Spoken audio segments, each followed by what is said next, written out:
phận cầu oán quyết tâm khai trần che nỗi đau trong lòng. Từ lâu mang hận cầm ra trốn xa trường, chút lớp thanh y khoác lên thân ngọc chiếc chiến bào, đằng đông gió rông ngút ngàn, đoạn trường vang thấu tận trời cao.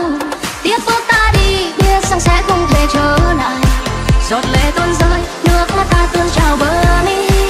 Chút lớp thanh y khoác lên thân ngọc chiếc chiến bào, đằng đông gió rông ngút ngàn, đoạn trường vang thấu tận trời cao. Tiếp bước ta đi biết rằng sẽ không thể trở lại, giọt lệ tuôn rơi nước mắt ta tuôn trào bờ mi.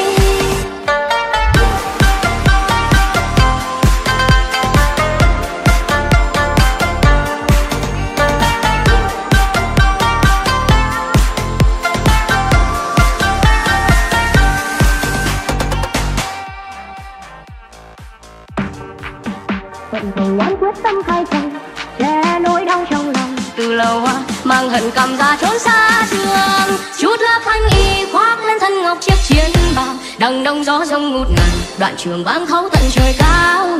Tiếp bước ta đi biết rằng sẽ không thể trở lại, giọt lệ tuôn rơi nước mắt ta tuôn trào bờ mi.